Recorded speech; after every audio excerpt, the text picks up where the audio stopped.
My treasured people of Plateau State, I speak to you today not only as your governor, but as a fellow son of Plateau who shares in your anguish and feels the weight of the pain inflicted on our people. We're once again confronted by sorrow as heart-wrenching attacks have taken the lives of innocent citizens in our communities. In the late hours of Sunday, April 13, the calm of Kimakpa area of Kwal District in Bassa local government area was shattered by violent assaults on Zike village. Innocent men, women, and children were murdered in cold blood. Homes were touched, properties ravaged, and entire families left in agony. These attacks occurred even as we were still mourning the loss of over 50 lives in Bokos. The scale, the frequency, and intent of these atrocities are unmistakable. Let us be clear. This is not random violence. This is not an isolated conflict between farmers and others.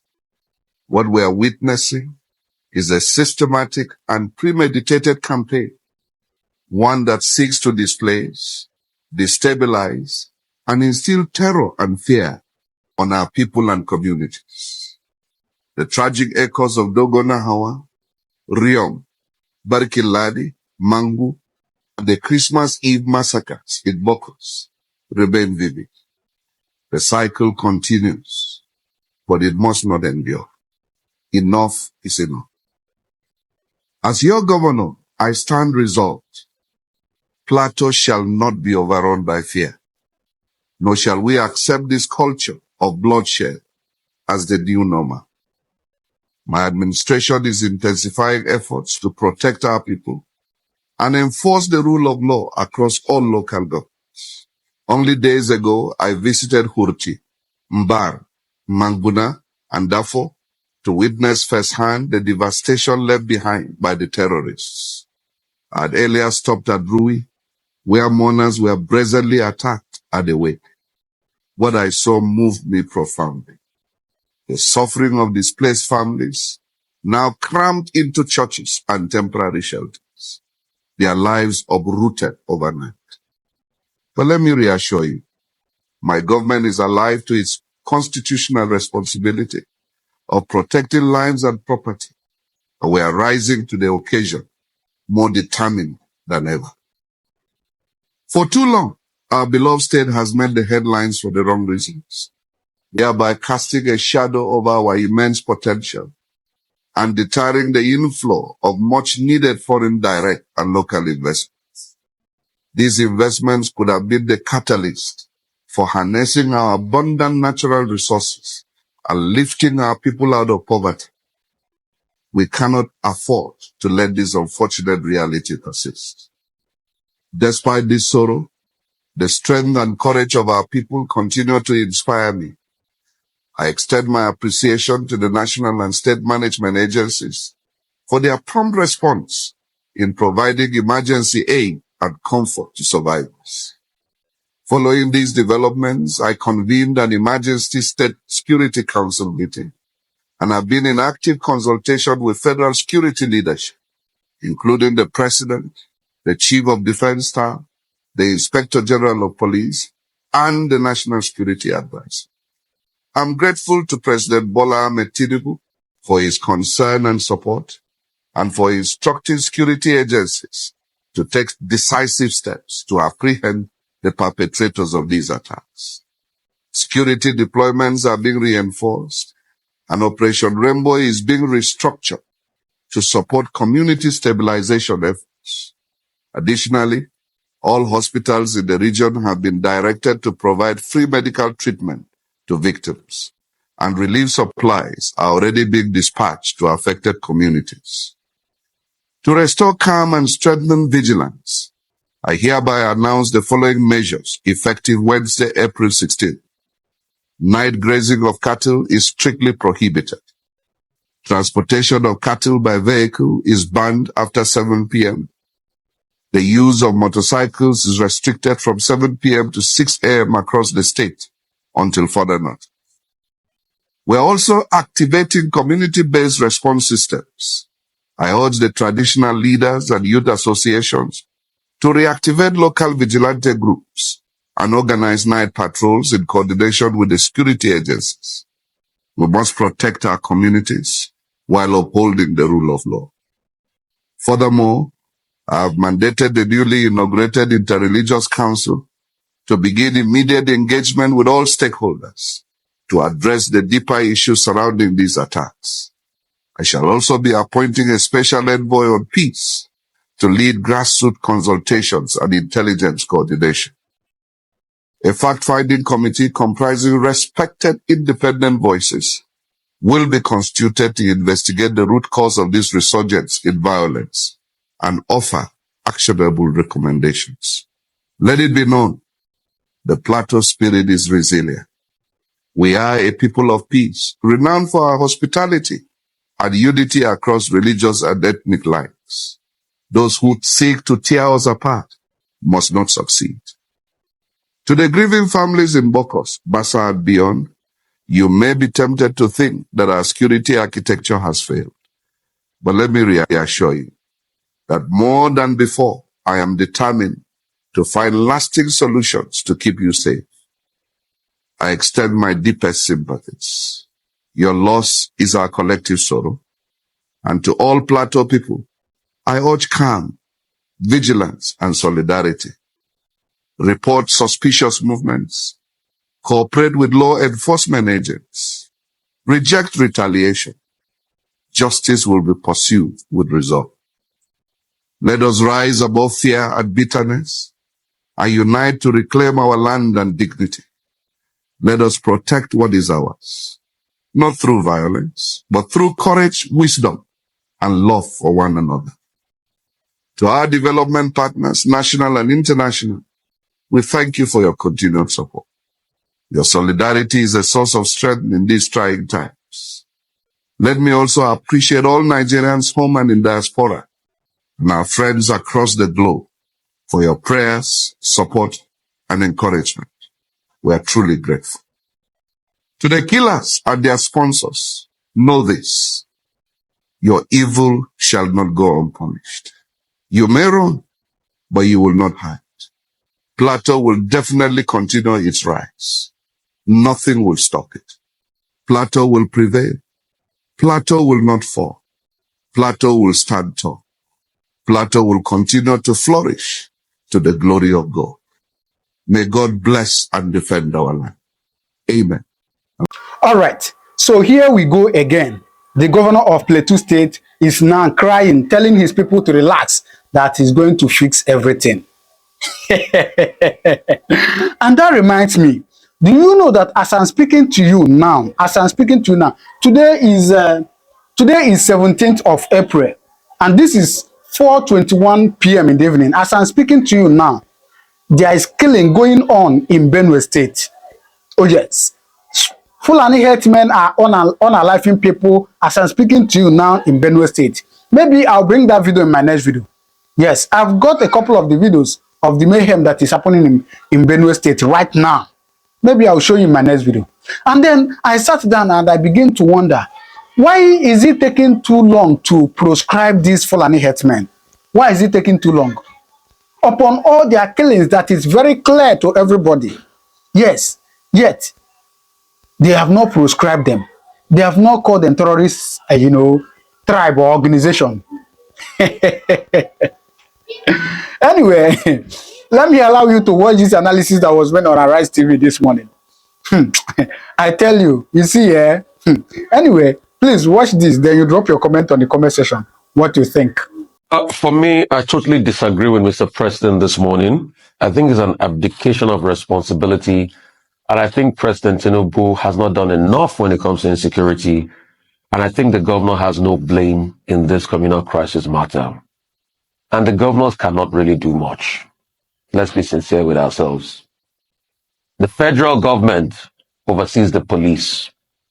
The same federal government will not like state security. Even if you get state security, you can't get them sophisticated weapons because of clause in the Constitution. Secondly, the military is overseen by the federal government. Yes, we can say governors have protection. They move around in convoys. Yes. But apart from their protection, the day this governor has a problem with the federal government, that's when you will know that he has no powers. We have seen with the case of Governor Fubara now. It's just one order from above. And they will manipulate even the security architecture on ground. Governor Muftwang, yes, should be able to talk to people communally. But the greatest blame falls on President Tinubu that is still in France while over 100 people have died. What is he going to do about it? Is he going to put in more military? Do we even have boots on the ground? Little over 200 or 300,000 soldiers. Less than 400,000 police officers for a population of over 200 million. Are those areas effectively covered? What's the reconnaissance like? So once people got intelligence there were going to be a reprisal attack, what was done to forestall the reprisal attacks? Who fights back? You put a vigilante team in there, they will complain of high-handedness at some point. So who fights back? Who is able to protect the people of Bokos, Manga, Mangu, and a couple of other areas, and the people around the Rigwe area? All of this should go back to the president. Look at all the security personnel there, the military, the civil, what's it called, defense and everything. All of them get instruction from the president of the Federal Republic of Nigeria. The governors are the chief security officers in name and only when they are in alignment with the government of the center. So you see, a governor that pretty much gets his way by is in alignment with the government of the center. If the government of the center want to mess you up, you will see what happens. Before you know it, they withdraw security so quickly from you. So there's no true level of, federalism. And I hate to use the word true federalism because it doesn't exist in the first place. The solutions will be number one. How do we put a response force across local government areas that can alert people when there are these attacks so that they can be repelled quickly? Secondly, are we going to put some vigilante units on the ground, and who is going to be able to fund them? Thirdly, the intercommunal conversation and all of that. Most importantly, these people that come to attack, how do they get the weapons? It's the federal government that will do the work of taking the weapons off them in the first place. So order, weaponry architecture, and illegal movement of weapons must be stopped. But how are they going to do this? It's the federal government through the DSS and other intelligence apparatchik that will have to do that. What I just want to tell President Tinubu this morning, are you not tired of condemning deaths in this country? The other day, you issued out a statement, condemn deaths. Today, you are issuing another statement, condemning deaths. When will you stop issuing statements to condemn deaths and actually get on top of the situation and be proactive? President Tinubu, Section 14, subsection 2 says, the security of the Federal Republic of Nigeria is the paramount responsibility of the states. You are the head of states. The buck stops with you. Do something. All right. Now, let's take a look at how things have been unraveling in Plateau State. We've now reached a death toll of over 300 since December 2023, when that horrible Christmas massacre took place. What are some of the developments that have taken place since then? Well, in 2023, the governor created the Agro Rangers, who were part of the Civil Defense Corps. And he accredits the Agro Rangers and their work for being have been able to keep these attacks at bay until now. Now, what are the key factors? We know that these attacks have been happening for over 2 decades. The governor is saying that this is a clear case of genocide and land grabbing. He said the timing is always the same, that these terrorists and criminals always come around the time to plant and kick these communities out so that they are unable to farm during the farming season. Beyond farming, there are also activities of illegal mining. Now, we need to put the region into context and remember that there are several nomadic groups that operate in the area and around the Sahara region in general. This is historic. Now, what the governor is saying is that there are now some criminal groups who are taking advantage of the cover of the nomadic groups to come and perpetrate all of these atrocities. Now, what are some of the factors we are looking at? We're looking at what used to be known as the issue of farmer-herder crisis. This is now being dispelled because he's saying that this is no longer farmer herder because we have a clear case of terrorism, genocide, and land grabbing. We know that climate change is forcing these groups to move from certain parts in pursuit of more fertile areas. The question is, what are the solutions? The governor, I believe, has done his part in instituting the agro rangers. That's the most he can do. And he's trying to foster some sort of community spirit. But he reiterated that this Rui community which was attacked is the same community, part of the same community that lost 17 people in December 2023. Which shows you, excuse me, that these groups are attacking the same communities time and time again. They have their targets. They said that they attacked during a funeral when they were mourning the loss of a loved one in the afternoon. So they are now bold. They are not even waiting until the middle of the night. The governor acknowledged that the DIG operations for police is currently on the ground in Plateau State. Well, let's see what that does. But he also challenged the fact that the security services are largely reactive and not proactive. What are the solutions? When the Ministry of Livestock was created, the whole idea was around ensuring that the issue of herding can be contained, grazing, open grazing, all of those issues were supposed to be addressed because if you are able to address that issue, you'll now be able to separate between the herders, the criminals, and the terrorists. But now you have people who are bringing in sophisticated weaponry that is being trafficked from all over. Borders are porous. We don't know where these weapons are coming from. But the locals always acknowledge the fact that many of these people are not speaking local Nigerian languages. So this is a perennial problem that we now know that even if we date it back to history, nomadic groups have always existed. So as the president is saying that he's seeking the political, for the governor to look for a political will, I think that's quite an unfair statement. When we have an issue that is not stemming within the state, this is a regional issue. We know the situation regionally with security and with the movement of people from the Sahel region. So putting it on the governor's head is unfair because this is far bigger than him. If it's up to Governor Caleb Mutfwang, what's happening in Benue? What's happening in Borno? What's happening in all of the other states? If it comes down to the governors, it's bigger than that. And yes, there are deeper ethnic and religious undertones to it, which must be addressed, but they cannot be addressed at a singular state level. This is a regional dialogue that needs to happen, and sustainable solutions need to be found once and for all, but at a national level.